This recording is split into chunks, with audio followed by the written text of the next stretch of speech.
மீன்வளம் மற்றும் மீனவர் நலத்துறையின் இணையதள செயலி அறிமுகம் மற்றும் நலத்திட்ட உதவிகள் வழங்கும் விழா புதுச்சேரி கருவடிக்குப்பம் பெருந்தலைவர் காமராசர் மணி மண்டபத்தில் டிசம்பர் 14ஆம் தேதி அன்று நடைபெற்றது. மாண்புமிகு துணைநிலை ஆளுநர் திரு கே கைலாசநாதன் அவர்கள் விழாவில் கலந்து கொண்டு இணையதள செயலியை அறிமுகப்படுத்தி பயனாளிகளுக்கு நலத்திட்ட உதவிகள் வழங்கினார். மாண்புமிகு முதலமைச்சர் திரு என் ரங்கசாமி அவர்கள், மாண்புமிகு சட்டப்பேரவை தலைவர் திரு ஆர் செல்வம் அவர்கள், மாண்புமிகு உள்துறை அமைச்சர் திரு ஆ நமச்சிவாயம் அவர்கள், மாண்புமிகு பொதுப்பணித்துறை மற்றும் மீன்வளத்துறை அமைச்சர் திரு கா லட்சுமி நாராயணன் அவர்கள், சட்டமன்ற உறுப்பினர் திரு கல்யாண சுந்தரம் அவர்கள், மீன்வளத்துறை செயலர் திரு நெடுஞ்செழியன் அவர்கள், இயக்குனர் திரு முகமது இஸ்மாயில் அவர்கள், துறை சேர்ந்த அதிகாரிகள், மீனவர்கள் பலர் கலந்து கொண்டனர். நம்முடைய மாண்புமிகு முதல்வர் அவர்கள் இந்த கடந்த ஆகஸ்ட் மாதம் நடந்த அந்த பட்ஜெட்டிலே உங்களுக்கெல்லாம் தெரியும், அதை 8000 ரூபாயாக உயர்த்தி கொடுப்பதற்கான ஆணையை கொடுத்திருக்கிறார்கள். அது இன்னும் சில நாட்களிலே நம்முடைய மேதகு ஆளுநருடைய ஒப்புதலை பெற்று உங்கள் அனைவருக்கும் 61 நாட்களுக்கு குறைந்த அதாவது 8000 ரூபாயாக உயர்த்தி கொடுப்பதற்கான வரவு இருக்கிறது.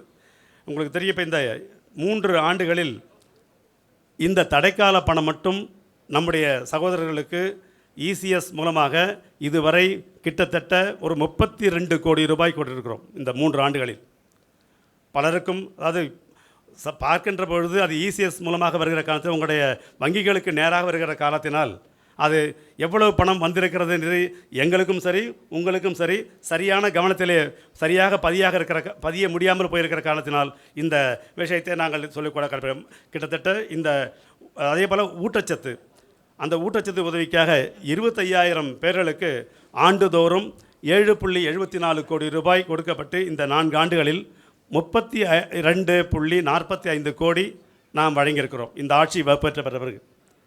அதே போல் மழைக்கால நிவாரணமாக இன்றைக்கு கிட்டத்தட்ட இந்த 3-4 ஆண்டுகளில் 18,600 பேர்களுக்கு 3000 ரூபாயாக இதுவரை இந்த 4 ஆண்டுகளிலே 20,34 லட்சம் கொடுத்திருக்கிறோம். மீன்பிடி தடைக்கால பணம் நான் ஏற்கனவே சொன்னது போல் இதுவரை இந்த 4 ஆண்டு காலத்திலே 42,32,000 ரூபாய் 32 லட்சம் கொடுத்துருக்கோம். 44 கோடி 32 லட்சம் கொடுத்துருக்கிறோம். ஓய்வூதியம் ஏற்கனவே இந்த ஆட்சி வருவதற்கு முன்பாக, நம்முடைய ஆட்சி வருவதற்கு முன்பாக வெறும் 7,000 பேர்கள் தான் இருந்தது, 7,500 பேர் தான் இருந்தது. இன்றைக்கு கிட்டத்தட்ட 9,202 பேர்கள் கொடுத்துருக்கிறோம். புதியதாக கிட்டத்தட்ட ஒரு 1,600 பேர்களுக்கு நம்முடைய ஆட்சி ஓய்வூதியம் கொடுத்திருக்கிறது. இன்னும் ஒரு 500 பேர்களுக்கு கொடுக்க வேண்டியிருக்கிறது. அந்த 500 பேர்களுடைய அதற்கான நிதி ஒதுக்கி உடனே இப்பொழுது நிலுவையில் உள்ள மீதி இருக்கிற 500 பேர்களுக்கும் கிடைப்பதற்கான வாய்ப்புகளை நம்முடைய மாண்புமிகு மக்கள் முதல்வர்களும் நம்முடைய துணைநிலை ஆளுநர்களும் அதற்கான நடவடிக்கை எடுத்துக்கொண்டிருக்கிறார்கள். அது மட்டும் இல்லாமல் தடைக்காலத்தில் வந்து நம்ம படகை சரி செய்வதற்காக 600 அந்த நம்முடைய ஓய்வூதியம் பார்த்திங்கன்னா ஏற்கனவே கடந்த ஆட்சி காலத்தில் எவ்வளவு கொடுக்கப்பட்டிருந்ததோ அதை விட இப்பொழுது 1000 ரூபாய் உயர்த்தி கொடுத்து கொண்டிருக்கிறோம். இது ஒரு மிகப்பெரிய, மற்ற சமுதாயத்தை காட்டிலும் நம்முடைய மீனவ சமுதாய மக்களுடைய அந்த அவர்களுக்கு இருக்கிற கஷ்டங்களை நினைத்திருக்கிற முதல்வர் அவர்களும் நம்முடைய ஆளுநர்களும் கஷ்டத்தை உணர்ந்த காரணத்தினால் எல்லாவற்றையும் காட்டிலும் 1000 ரூபாய் இந்த வருடத்தில் சென்ற வருடத்தில் இருந்து உயர்த்தி கொடுத்துருக்கிறோம். இதில் வந்து கிட்டத்தட்ட 73 கோடி ரூபாய் ஓய்வூதியத்திற்காக நாம் செலவு செய்திருக்கிறோம். அதே போல் தடைக்கால பணத்தை வந்து பார்த்திங்கன்னா 615 மீனவர்களுக்கு படகை சரி செய்வதற்கு இந்த வருடம் வந்து 1.17 கோடி செலவு செய்திருக்கிறோம். இந்த 3 ஆண்டுகள் வந்து கிட்டத்தட்ட ஒரு 3 கோடி ரூபாய் இது மாதிரி செலவு செய்திருக்கோம். அதேமாதிரி காப்பீட்டுத் தொகைக்கு செலவு செய்திருக்கிறோம்.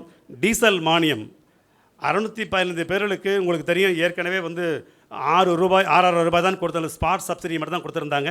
நம்முடைய முதல்வரோட நீங்கள்லாம் வந்து சட்டமன்றத்தில் வந்து நேரடியாக வந்து பேசி முதல்வரிடத்தில் பேசிய பொழுது இப்பொழுது 1 லிட்டருக்கு 12 ரூபாய் என்று இப்பொழுது பார்த்திங்கன்னா கிட்டத்தட்ட வந்து ஒரு வருடத்திற்கு 11.4 கோடி ரூபாய் கொடுத்து கொடுக்கிறோம் டீசல் மானியம். இதெல்லாம் 3 வருடம் சேர்ந்து பார்த்திங்கன்னா இதுவரை கிட்டத்தட்ட 38 கோடி 39 லட்சம் பணம் கொடுத்துருக்குறோம். கிசான் கிரெடிட் கார்டில் வந்து பார்த்திங்கன்னா கிட்டத்தட்ட 4169 மீனவர்களுக்கு இதுவரை 4 கோடி ரூபாய் கடன் கொடுத்துருக்கிறோம். அதே போல் இன்றைக்கு மத்திய அரசு, இப்போ மாநில அரசுடைய திட்டங்களை எல்லாம் படித்தேன். மத்திய அரசு இன்றைக்கு எந்த அளவிற்கு புதுச்சேரி மாநிலத்தில் இருக்கிற மீனவ சமுதாய மக்களுக்கு ஒரு மிகப்பெரிய அளவிலே உதவி செய்திருக்கிறது என்பதையும் இந்த நேரத்தில் நான் ஞாபகப்படுத்த வருகிறேன். நம்முடைய பாரத பிரதமர் அவர்கள் மீன்வளத்துறை என்கிற ஒரு புதிய துறையை மத்தியிலேயும் ஆரம்பித்திருக்கிறார்கள். அதன் மூலமாக இன்றைக்கு ஒவ்வொரு மாநிலத்திற்கும் அது குறிப்பாக மீனவ சமுதாய மக்களுடைய வாழ்வாதாரத்தை பெருக்குவதற்காக இன்றைக்கு பல நேரங்களிலே பெரிய அளவிலே நமக்கு உதவி கிடைத்திருக்கு. அதுவும் குறிப்பாக புதுச்சேரி மாநிலத்திற்கு மிகப்பெரிய உதவியை சரித்திரம் காணாத அளவிலே வந்திருக்கிறது. கடந்த ஆண்டுகளிலே, அதாவது 22ஆம் ஆண்டு நமக்கு கிட்டத்தட்ட நல்லவாடு, காலாப்பட்டு மற்றும் நம்முடைய தேங்காய்த்திட்டு மீன்பிடி துறைமுகத்தை விரிவாக்குவதற்காக 100 கோடி ரூபாய் பணம் கொடுத்து வரலாற்று சாதனை புரிந்தார்கள். அதில் நல்லவாட்டில் வேலை நடந்து கொண்டிருக்கிறது. காலாப்பட்டில் ஒரு சிறிய அந்த உள்ளூர் மக்களும் அந்த கான்ட்ராக்டர் பிரச்சனைனால புதிதாக ஒரு டெண்டரை வைக்க இருக்கிறோம். நம்முடைய தேங்காய்த்திட்டு மீன்பிடி துறைமுகத்தினுடைய விரிவாக்கம் வீராம்பட்டினம் பகுதியில் மிக சிறப்பாக உள்ளூர் மக்களுடைய ஆதரவோடு மிக சிறப்பாக இப்போ நடந்து கொண்டிருக்கிற வேலையை ஆரம்பித்திருக்கிறார்கள். இதையெல்லாம் செய்து மெயின்டெனன்ஸ், அதாவது இதை சரியான முறையில் தொடர்ந்து நடத்துவதற்கும் 8 கோடி ரூபாய் என்று 92 + 8 கிட்டத்தட்ட 100 கோடி ரூபாய் கொடுத்தார்கள். இது மட்டுமில்லாமல் இப்பொழுது சென்ற மாதம் மத்திய அரசு காரைக்கால் மீன்பிடி துறைமுகத்தை விரிவாக்கம் செய்வதற்கு ஸ்மார்ட் துறைமுகம் என்று சொல்லி அதற்காக 120 கோடி ரூபாய், சரியாக சொல்லப்போனால் 119 கோடி ரூபாய் இன்றைக்கு நமக்கு சாங்ஷன் கொடுத்துருக்குறாங்க. இதுவும் ஒரு மிகப்பெரிய வரலாற்று சாதனை. காரைக்கால் மக்களுக்கு இன்றைக்கு அங்கே இருக்கிற எல்லா மீனவ சமுதாய மக்களுக்கும் காரைக்கால் மீன்பிடி துறைமுகத்தை விரிவாக்குகிற பொழுது அவர்களுக்கு மிகப்பெரிய அளவிலே அவருக்கு வாழ்வாதாரம் உறுதிப்படுத்தப்படுகிற நிலையில் இருக்கிறது. அது மட்டுமில்லாமல் இன்றைக்கு ஒவ்வொரு முறையும் இன்றைக்கு புதுச்சேரியினுடைய துறைகள் நம்முடைய மீன்வளத்துறை மிக சிறப்பாக சரியான நேரத்தில் ஒரு வருடம் ஒரு மாதம் கூட தவறாமல் இன்றைக்கு நம்முடைய மீன்வள துறையின் மூலமாக ஓய்வூதியம் சரி, தடைக்காலம் முடிவதற்கு முன்பாகவே தடைக்கால பணத்தையும் கொடுத்திருக்கிறோம், மழைக்காலம் முடிவதற்கு முன்பாகவே மழைக்கால பணத்தையும் கொடுத்திருக்கிறோம். என்று சொன்னால் உங்களுடைய கஷ்டங்களை எல்லாம் நீங்கள் எந்த அளவிற்கு உங்களுக்கு மிகப்பெரிய கஷ்டங்கள் இருக்கிறது, ஒவ்வொரு நாளும் வாழ்க்கை என்பது எவ்வளவு கஷ்டம் இருக்கிறது என்பதை புரிந்து கொண்டு இருக்கிற நல்ல அரசாக இன்றைக்கு நம்முடைய அரசு இருக்கிற காரணத்தினால் நீங்கள் கேட்கிறதுக்கு முன்பாகவே எல்லா விஷயங்களையும் செய்து கொடுக்கிற ஒரு நிலைமையை நீங்கள் பார்த்து கொண்டிருக்கலாம். இதை விட இன்னொரு மிகப்பெரிய சாதனை என்று சொன்னால் நம்முடைய ஆட்சியினுடைய சாதனை எதுன்னு சொன்னால், ஏனாம் பிராந்தியத்தில் இன்றைக்கு கிட்டத்தட்ட ஒரு 6 ஆண்டுகளாக அங்கே இருக்கிற மீனவ சகோதர மக்களுக்கு ONGCயினுடைய இந்தியன் ஆயில் கார்ப்பரேஷன் மூலமாக அவங்களுடைய அந்த வாழ்வாதார பணம், நஷ்ட பணம் கொடுக்க வேண்டியிருந்தது. அது பல சிக்கல்கள் இருந்தது. எல்லாவற்றையும் தாண்டி இன்றைக்கு ஒரே நாளிலேயே 92 கோடி ரூபாய் அளவிற்கு 5200 மீனவர்களுக்கு 92 கோடி ரூபாயை நம்முடைய முதல்வர் அவர்களும் ஆளுநர்களுடைய உத்தரவின் பேரிலே இன்றைக்கு அவர்களுக்கு வழங்கப்பட்டிருக்கிறது.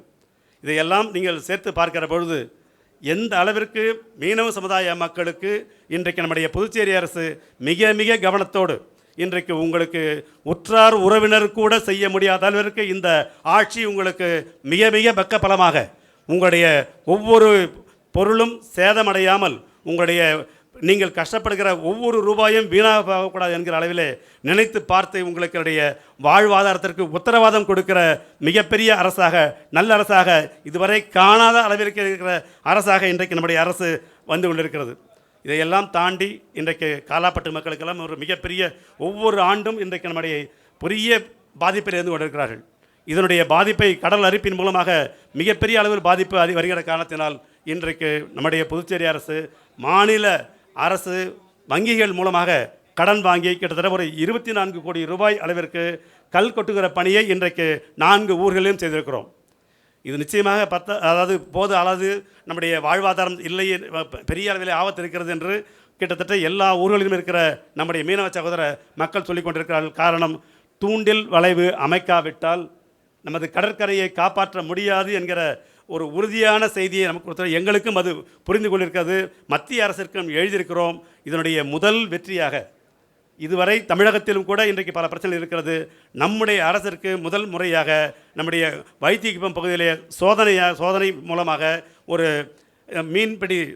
மீன் வளைவை அமைப்பதற்கான ஒரு உத்தரவை இன்றைக்கு சரியான ஒரு 15 நாட்களுக்கு முன்பாக நமது அரசிற்கு வந்திருக்கிறது. இதற்கான நிதியை பெறுவதற்காக மத்திய அரசிடம் அனுபவிக்கிறோம். அது அனுமதி கிடைத்தவுடனே புதுச்சேரி மாநிலத்தில் முதல் முறையாக ஒரு தூண்டில் வளைவு அமைப்பதற்கான சாத்தியக்கூறுகளை இன்றைக்கு மத்திய அரசு நமக்கு பல துறைகள் மூலமான அனுமதியை கொடுத்திருக்கிறது. இப்படிப்பட்ட பெரிய ஒரு திட்டங்களை எல்லாம் புதுச்சேரி அரசு இன்றைக்கு உங்களுடைய நல் வாழ்வுக்காக, உங்களுடைய வாழ்க்கைக்காக கொடுத்து கொண்டிருக்கிறோம். இதெல்லாம் தாண்டி இன்றைக்கு இந்த திட்டம், இன்றைக்கு இந்த விழாவை அமைத்திருப்பதற்கான நோக்கம் இன்றைக்கு நம்முடைய துறையினுடைய செயலாளர்கள் தெளிவாக சொன்னார்கள். இனிமேல் எப்படி நடக்கப் போகிறது சொன்னால், துறை எப்படி நடக்க இருக்கிறது சொன்னால், உங்களுடைய எல்லா விதமான உங்களுடைய குடும்பத்தினருடைய எல்லா விதமான குறிப்புகளும், உங்கள் குடும்பத்தினை பற்றிய எத்தனை பேர்கள் இருக்கிறார்கள், யார் இருக்கிறார்கள், உங்களுக்கு எவ்வளவு வயது என்பதை எல்லாம் நாங்கள் டேட்டா மூலமாக இன்றைக்கு சேமித்து இருக்கிறோம். இந்த சேமிப்பின் மூலமாக நீங்கள் யாரையும் இனிமேல் அதாவது இதற்காக பல அலுவலர்களுக்கு அலையாமல் 50 வயது முடிந்ததா உடனடியாக உங்களுக்கு ஓய்வூதியத்தை கொடுக்கிற அளவிற்கு துறை இப்பொழுது விரைவான நடவடிக்கை எடுத்துக்கொண்டிருக்கிறது. அதன் மூலமாக 55 வயது முடிந்தால் உங்களுக்கு அடுத்த கட்டத்திற்கு நீங்கள் போக முடியும். அதே போல் 60 வயது என்றால் போக முடியும். இப்படியெல்லாம் நாங்கள் அந்த திட்டத்தை இப்பொழுது வைத்திருக்கிறோம். அதே போல் இன்றைக்கு பல கோரிக்கையில் வைத்திருந்தீர்கள். நம்முடைய குழந்தைகள் 70% மதிப்பெண் பெற்றால்தான் 10ஆவதிலும் 12ஆவதிலும் படித்தால் மார்க் எடுத்தால்தான் அவங்களுக்கு அந்த சிறப்பு ஊதியம் கிடைக்கும், சிறப்பு தொகை கிடைக்கும் என்று சொன்னார்கள். அதை 60% குறைக்கும் என்று சொன்னார்கள். இப்போது 60% குறைத்து இன்றைக்கு அந்த மாணவ செல்வங்களுக்கு உங்களுக்கு வேண்டிய நிதி உதவியை கொடுப்பதற்காக அரசு முடிவெடுத்திருக்கிறது. இன்றைக்கு அதையும் தர இருக்கிறோம். அது மட்டும் இல்லாமல் இன்றைக்கு மற்ற துறைகளில் ஈமச்சடங்கு என்பது 15,000 ரூபாயாக கொடுத்தால் கஷ்டமான விஷயம். ஆனாலும் கூட அதை சரியாக நம்முடைய துறை இப்பொழுது எடுத்து மற்ற துறைகளில் கொடுப்பது போல, சமூக நலத் துறையில் கொடுப்பது போல இனி மீனவ சமுதாய மக்களும், ஏன்னா நம்ம டிபார்ட்மெண்ட்டில் நம்மளே அந்த ஓய்வூதியம் தரதுனால அந்த ஸ்கீம் நம்முடைய மக்கள் முதல்வர் ஏற்கனவே அறிவித்த அந்த 15,000 ரூபாயை நம்முடைய துறை மூலமாகவும் மீனவ சமுதாய மக்களுக்கும் அதை 2,000 ரூபாயை வாங்கி கொடுத்தார்கள். இப்பொழுது 15,000 ரூபாயாக தருவதற்கு இப்பொழுது கிட்டத்தட்ட ஒரு 200 பேருக்கு மேலாக இன்றைக்கு நம்ம வழங்க இருக்கிறோம். ஆக இன்றைக்கு மட்டும் வாழ்வாதார தொகை, அதாவது லைவ்லிஹுட் அந்த ஸ்கீமில் நீங்கள் கொடுத்த 1,500 ரூபாயும் அரசு கொடுக்குற 3,000 சேர்த்து இந்த 4,500 ரூபாயை கிட்டத்தட்ட ஒரு 25,000 பேர்களுக்கு இன்றைக்கு மட்டும் 12 கோடி ரூபாய் உங்களுக்கு கொடுக்க இருக்கிறோம். இப்பொழுது இந்த நிகழ்ச்சி மூலமாக நம்முடைய ஆளுநர் அவர்களும் நம்முடைய முதல்வர் அவர்களும் இப்பொழுது இந்த திட்டத்தின் மூலமாக இன்றைக்கு மட்டும் உங்களுடைய எல்லாருடைய கணக்கிலும் கிட்டத்தட்ட ஒரு 14,75,00,000 ரூபாய் இன்றைக்கு உங்களுக்கு பணம் வழங்கப்பட இருக்கிறது. புதுச்சேரி மாநிலத்திலே நிறைய பேருக்கு நாங்கள் சொல்லியிருக்கோம், இந்த போட்டு 1.5 கோடி ரூபா மானியம் உள்ள போட்டெலாம் வாங்கணும்னு சொல்லி இப்போ தான் முதல் முறையாக நம்முடைய மீன்வளத்துறையின் மூலம் அது போன்ற போட்டு வாங்கிறதுக்கான முயற்சியும் எடுத்துன்னு இருக்கோம். அதே போல் எந்த விடுபட்ட அத்தனை வகையான போட்டுக்கும் இன்றைக்கி இன்சூரன்ஸ் பதியத்துக்கான வாய்ப்பை ஏற்படுத்தி கொடுத்துருக்குறாங்க. எல்லா போட்டுமே இன்றைக்கி இன்சூரன்ஸ் பண்ணணும்னு சொன்னோம். அதையும் நம்முடைய மக்கள் முதல்வர் அவர்களும் நம்முடைய மீன்வளத்துறை அமைச்சரும் அதுக்கு பொறுப்பேற்று இன்றைக்கு அத்தனை வகையான போட்டையும் இன்றைக்கி இன்சூரன்ஸ் பண்ணுறதுக்கான வாய்ப்பை நமக்கு ஏற்படுத்தி கொடுத்துருக்காங்க.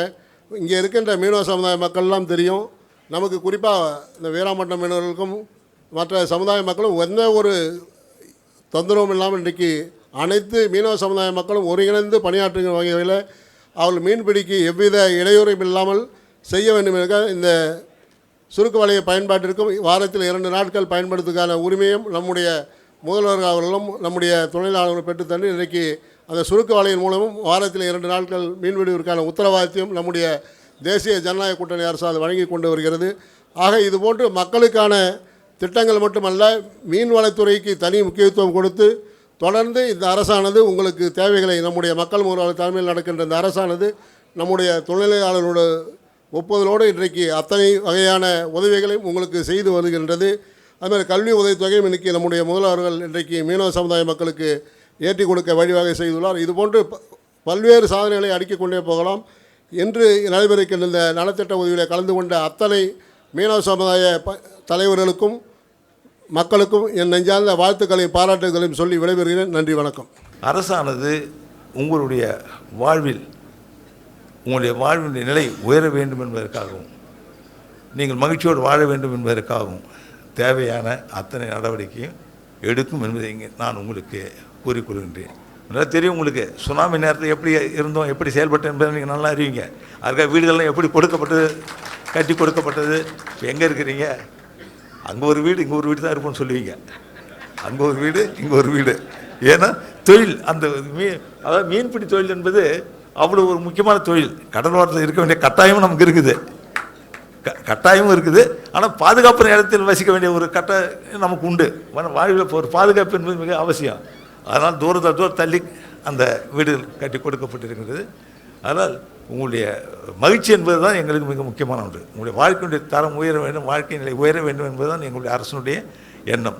குறிப்பாக புதுச்சேரி மக்களுடைய வாழ்க்கை தரம் உயர வேண்டும், பொருளாதார உயர வேண்டும், எல்லோரும் படிக்க வேண்டும், நல்ல தொழில் தொடங்க வேண்டும், அந்த தொழில் மூலமாக பிள்ளைகளுக்கு வேலைகள் கிடைக்க வேண்டும், அதன் மூலமாகவும் நம்முடைய நிலை புதுச்சேரி உயர வேண்டும் என்பது தான் நம்முடைய அரசனுடைய எண்ணம். அதற்கு உங்களுடைய ஒத்துழைப்பு என்பது மிக மிக அவசியமான ஒன்று. எப்பொழுதும் இந்த அரசானது உங்களுக்காக செயல்படும் என்பதை இங்கே கூறிக்கொண்டு, நிறைய பட்டியல் அல்ல எங்கள் அமைச்சர் சொல்லியிருக்காரு. ஆனால் மேலும் மேலும் உங்களுடைய வாழ்க்கை தரம் உயர்வதற்கான நிலையில் எந்தெந்த வகையில் என்னென்ன திட்டங்களை கொண்டு வர முடியுமோ அதை இந்த அரசு கொண்டு வரும் என்பதை இங்கே கூறிக்கொண்டு, மத்திய அரசு நமக்கு மிகவும் உறுதுணையாக இருந்து கொண்டே இருக்கின்றது.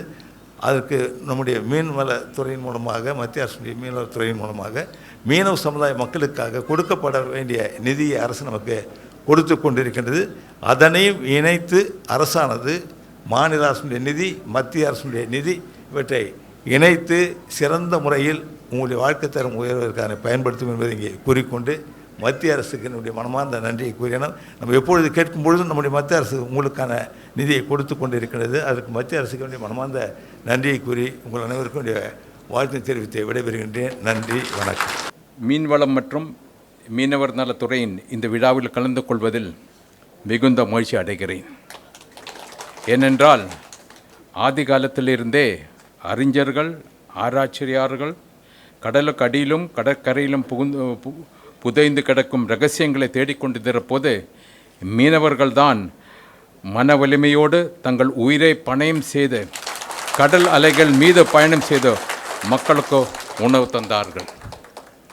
இன்னும் ஒன்றை இங்கே குறிப்பிட விரும்புகிறேன்.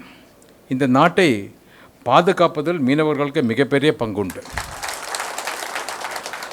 இரவும் பகலும் கடல் பயணத்திலும் கடற்கரையிலும் வாழ்ந்தும் நாட்டின் கடல் பரப்பை பாதுகாப்பில் யூனிஃபார்ம் இல்லாத ஒரு பாதுகாப்பு படையாக, பார்டர் ஃபோர்ஸாக செயல்படுகிறார்கள். குஜராத்தில் நாங்கள் பார்டர் விங் ஹோம் கார்ட்ஸ்னு சொல்லுவோம். நாங்கள் பார்டர் விங் ஹோம் கார்ட்ஸ்னு சொல்லுவாங்க. இங்கே தமிழ்நாட்டிலையும் புதுச்சேரியும் இலங்கை நாட்டு கூட இந்த அதே பிரச்சனை இருக்கும். அதே மாதிரி குஜராத் பாகிஸ்தான் கூட போயிடுவாங்க. அங்கே கூட எல்லா மாதம் மீனவர்கள் போட்டோட அரெஸ்ட் பண்ணி கொண்டு வருவாங்க. அப்போ 6 மாதத்துக்கு அப்புறம் தான் நெகோஷியேட் பண்ணி தான் அதை திரும்பி கொண்டு வருவாங்க. ஸோ மீனவர்கள் தான் எங்களுக்கு செகண்ட் லைன் ஆஃப் டிஃபென்ஸ் குஜராத்தில். நூற்றாண்டுகளாக கரையோர பாதுகாப்பின் கண்காணிகளாகவும் காதுகளாகவும் இவர்கள் இருக்கிறார்கள். அவர்கள் செய்து வரும் சேவைக்காக இந்த நாடு மீனவ சமுதாயத்திற்கு கடமைப்பட்டு இருக்கிறது. இந்தியாவின் சமூக பொருளாதார வளர்ச்சியில் மீனவர்களின் பங்கு முக்கியமானது. உலக அளவில் மீன் உற்பத்தியில் இந்தியா 6வது இடத்தில் இருக்கிறது. நீங்கள் புதுச்சேரியின் பொருளாதார வளர்ச்சிக்கு சிறப்பான பங்கு ஆற்றுகிறீர்கள். கடலோர மாநிலங்களுக்கு 8 மாநிலங்கள் இருக்கு. இன்று சில தனிப்பட்ட சவால்கள், பிரச்சனைகள் இருக்கிறது. உதாரணமாக சொன்னால், பெருமழை, புயல் போன்ற காலங்களில் முதலில் பாதிக்கப்படுவது மீனவர்கள்தான்.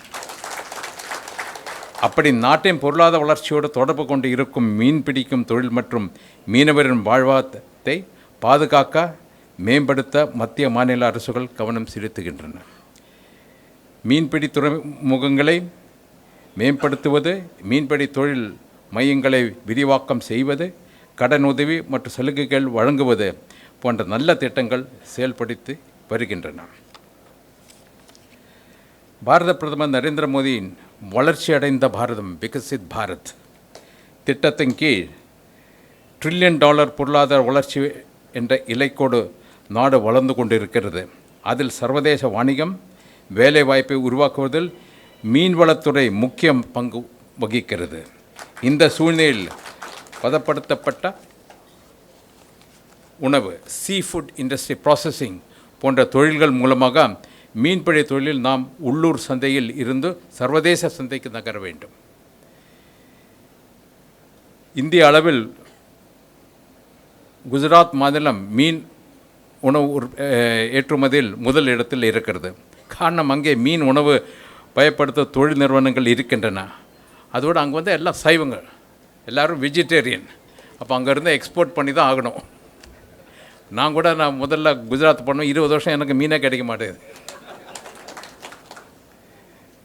அதோட துறைமுகம் இருக்கிறது. அது காரணம் என்னென்னா, மீன் உணவு பதப்படுத்தும் தொழில் நிறுவனங்கள் குஜராத்தில் இருக்கின்றது. அதோட துறைமுகம் இருக்கிறது எக்ஸ்போர்ட் பண்ணுறதுக்காக. புதுச்சேரியில் வந்து சேதார்பேட்டில் 2 மாதம் முன்னாடி நான் இண்டஸ்ட்ரியல் எஸ்டேட்டுக்கு போனேன்னா, அங்கே நண்டு இறைச்சி கன்னியாகுமரியிலேருந்து நெல்லூர் வரைக்கும் அந்த நண்டு இறைச்சி வந்து அதை வேக வச்சு அங்கே வந்து ஃபுட் ப்ராசஸிங் பண்ணி பேக் பண்ணி அமெரிக்காவில் அனுப்புகிறாங்க. அது மாதிரி நான் என்ன சொல்ல வர்றதுன்னா, அவ்வளோ ஆப்பர்ச்சுனிட்டி நம்மக்கிட்ட இருக்குது. அதெல்லாம் நம்ம பயன்படுத்தணும்.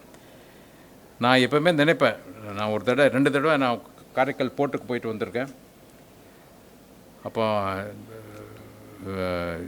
ஸ்ரீலங்கா கூட இந்த பிரச்சனைகளை எல்லாம் பற்றி சொன்னாங்க என்னை பற்றி. அப்போ என் மனசில் ஒரு தோற்றம் வந்தது. ஏன் நம்ம ஸ்ரீலங்கா கடலோரம் மீன் பிடிக்காக போக வேண்டும்? ஏன் அண்டமான் கடலுக்கு பக்கமாக நம்ம ஏன் திசை மாற்ற முடியாது? அதுக்காக பெரிய போட்டுகள் வாங்கணும். அதுக்காக காரைக்கால் போர்ட்டில் ப்ராசஸிங் யூனிட் வைக்கணும். இப்போ நீங்கள் 200 ரூபாய் உங்களுக்கு கிடைக்கிறதுன்னா, அதை அந்த 1 கிலோக்கு 400 ரூபாய் எப்படி கிடைக்கும்? That is economic growth. அது படிச்சுட்டு இருக்கோம். அதை எக்ஸ்பர்ட் ஒப்பீனியன் எல்லாம் எடுத்த பிறகு திருப்பி உங்கள் கூட வந்து நாங்கள் உங்கள் கூட பேசுகிறதுக்கு இருக்கோம். அண்மையில் ஒரு செய்தி படித்தேன். புதுச்சேரியில் மீனவர்கள் மீன் பிடிக்கும்போது கிடைத்த சின்ன மீன்கள் நீங்கள் வந்து 4 டன் 6 டன்னு திருப்பியும் கடல்லே போட்டுருவீங்க. பிகாஸ் இங்கே வந்து யாரும் உபயோகப்படுத்தலை. எனக்கு எங்கிட்ட சொன்னாங்க, கஷார் மீன் சொல்லுவாங்க. இங்கே கஷார் மீன் கடலே விட்டு விடார்கள். ஆனால் குஜராத்தில் அதை மீன் உணவு செய்து, தட் இஸ் ஃபிஷ் மீல்னு சொல்லுவாங்க. அவங்க வந்து ஃபேக்ட்ரியில் ப்ராசஸ் பண்ணி ஃபிஷ் மீல் பண்ணி அதை எக்ஸ்போர்ட் பண்ணிடுவாங்க. ஸோ நாம் பிடிக்கும் மீன் மதிப்பு கூட்ட வேண்டும். அப்போது மீனவர்களின் பொருளாதாரம் வளரும். இதை பற்றியெல்லாம் நம்ம திருப்பியும் சிந்திக்க வேண்டிய சமயம் வந்துடுறது. அதேபோல் கடல் வளத்தை மேம்படுத்த செயற்கை பவள பாறைகள் போன்ற புதிய தொழில்நுட்பத்தை நாம் பின்பற்ற வேண்டும். புதுச்சேரி காரைக்கால் பகுதிகளில் 14 இடங்களில் மத்திய அரசின் நிதி உபயோகத்தோடு 4.5 கோடி ரூபாய் செலவில் இது போன்ற செயற்கை பாறைகளை அமைக்க பணி அங்கே வழங்கப்பட்டு இருக்கிறது. இது மீனவர்களின் பொருளாதார வளர்ச்சியை ஏற்படுத்தும். அதோடு கடலோர சூழலையும் வலுப்படுத்தவும் உதவும். அந்த அடிப்படையில் புதுச்சேரி அரசு மீனவர் மற்றும் மீனவர் துறையின் முயற்சிகள் என்ற இணையதள செயலியை அறிமுகப்படுத்துவதில் நான் மகிழ்ச்சி அடைகிறேன். இந்த திட்டத்தின் மூலம் மத்திய மாநில அரசுகளின் பல்வேறு திட்டங்களை அரசு விரைவாக செயல்படுத்த முடியும் என்று நான் நம்புகிறேன். வளர்ந்து வரும் பாரதத்தை 2047ஆம் ஆண்டுக்குள் ஒரு வளர்ந்த நாடாக உருவாக்க தொலைநோக்கு பார்வையோடு பாரத பிரதமர் நரேந்திர மோடி செயல்பட்டு வருகிறார். பிரதம மந்திரியின் மீனவ மேம்பாட்டு திட்டம், பிரதான மந்திரி மத்ஸ்ய சம்பத யோஜனா அவர் கொண்டு வந்தார். இந்த திட்டத்தின் மூலமாக 5 வருஷத்தில் 20,000 கோடி ரூபாய் செலவு செய்து 137 லட்சம் டன்னிலிருந்து 220 லட்சம் டன் வரைக்கும் எப்படி கொண்டு போகிறதுனாக்க அது ஆலோசனை செய்திருக்கிறார்கள். அதை விட 55 லட்சம் இந்தியாவிலேயே 55 லட்சம் இளைஞர்களுக்கு வேலைவாய்ப்பு இந்த துறையில் உருவாக்கவும் இருக்கிறது. நரேந்திர மோடி பிரதமர் ஆன பிறகு தான் முதலாக ஃபிஷரிஸ் மினிஸ்ட்ரியை கொண்டு வந்தாங்க. எனக்கு தெரியும், குஜராத்தில் இருந்த ஒரு மினிஸ்டர் லாஸ்ட் மினிஸ்ட்ரியில் இருந்தார். இப்போ கூட கேரளாவில் இருந்த குரியன் இந்த மினிஸ்ட்ரியில் இருக்கார். முதல்லலாம் இந்த அக்ரிகல்ச்சர் வேளாண்மை மினிஸ்ட்ரிக்கு கீழே ஒரு ஃபிஷரிஸ் சின்ன ஒரு டிபார்ட்மெண்ட்டாக இருந்தது. பட் இப்போ வந்து ஃபுல் ஃபோக்கஸ். அதனால தான் 5 வருஷத்தில் 20,000 ரூபாய் ஸ்பெஷல் பட்ஜெட்டே போட்டிருக்காங்க இந்த துறைக்காக. இந்த திட்டத்தின் மூலமாக காலாப்பட்டு பகுதியில் மீன்பிடி இறங்கும் தலைமை அமைக்க 40 கோடி ரூபாய், மீன்பிடி விவகார திட்டத்திற்கு 55 கோடி ரூபாயும், காரைக்கால் மீன்பிடி துறைமுக விரிவாக்கத்துக்காக 120 கோடி ஒதுக்கீடு செய்து மத்திய அரசு அனுமதி தந்துள்ளது. நான் 2 மாதம் முன்னாடி மாஹிக்கு போயிருந்தேன். மாஹியும் பாண்டிச்சேரியோட ஒரு அங்கே போனால் நான் ஹார்பர் ஃபிஷரிஸ் ஹார்பர் பண்ணியிருக்காங்க. ஆனால் பாதி தான் வேலை முடிஞ்சது, பாதி முட்டுட்டாங்க. அதனால் திருப்பி ஒரு 50 கோடி ரூபாய் செலவு பண்ண தேவை இருக்குது. பட் அது வந்து நம்ம கவலையப்படல. கவர்மெண்ட் ஆஃப் இந்தியாவிலேருந்து காசும் கிடைக்கல. இப்போ நம்ம அதை பற்றி டீட்டெயிலாக ப்ராஜெக்ட் ரிப்போர்ட் தயார் பண்ணியிருக்கோம். நான் திருப்பியும் 2 நாளைக்கு அப்புறம் போக போகிற மாஹியில் கூட அதை நாங்கள் முடிக்கிறோம். இந்த திட்டம் மூலம் கிடைக்கும் நிதியை முழுமையாக பெற்று மீன்பிடி தொழில் மற்றும் மீனவர்களின் வளர்ச்சிக்கு செலவு செய்ய திட்டங்களை வகுப்பதில் புதுச்சேரி அரசு தீவிரமாக செயல்படும் என்று நம்புகிறேன். மேலும் இங்கே 10ஆம் கிளாஸும் 20ஆம் வகுப்பு 12ஆம் வகுப்பு பொதுத் தேர்வில் சிறப்பாக செயல்பட்டு கல்வி உதவித்தொகை பெறும் மீனவர்கள் குழந்தைகளை நான் மனதார பாராட்டுகிறேன். அவர்கள் இன்னும் மேலும் வளர்ச்சியடைந்து இந்த நாட்டின் வளர்ச்சிக்கு பங்களிக்க எனது வாழ்த்துக்களை தெரிவித்துக் கொள்கிறேன். மீனவர்கள் சமுதாயத்திலிருந்து இன்னமும் டாக்டரும் என்ஜினியரும் ப்ரொஃபஸர் இதெல்லாம் வேலையெல்லாம் வரணுக்காக திட்டம் பற்றி நாங்கள் விசாரித்து கொண்டிருக்கிறோம். அது வந்து ஒரு 4-5 மாதத்துக்கு அப்புறம் நாங்கள் அனௌன்ஸ் பண்ணுவோம். என்ன பாரத பிரதமரின் மீன்வள மேம்பாட்டு திட்டத்தின் கீழ் பல்வேறு உதவிகளை பெறும் மீனவர்களுக்கு என்னுடைய வாழ்த்துக்களை தெரிவித்துக் கொள்கிறேன். நான் 3 மாதமாக தான் இங்கே லெஃப்டினன்ட் கவர்னர் சார்ஜ் எடுத்திருக்கேன். 4 ஃபிஷிங் ஹார்பர் நான் பார்த்துட்டேன் பாண்டிச்சேரியில். எல்லா மாதமும் ஒரு ஃபிஷிங் ஹார்பர் போய் பார்க்குறது நான் நிச்சயித்து போயிருக்கிறேன். அண்ட் எனக்கு மனசில் ஒரு ஆசை இருக்குது. இந்த மழை காலமெல்லாம் போன பிறகு உங்கள் கூட போட்டில் 24 மணி நேரம் கடலில் போகிறதுக்கு எனக்கு ஆசையாக இருக்குது. நான் கண்டிப்பாக வருவேன். ஆனால் உங்களுக்கு ஆச்சரியப்படக்கூடாது. உங்கள் குடிசையில் வந்து சாப்பாடு சாப்பிட்றதுக்கும் நான் வருவேன். வணக்கம்.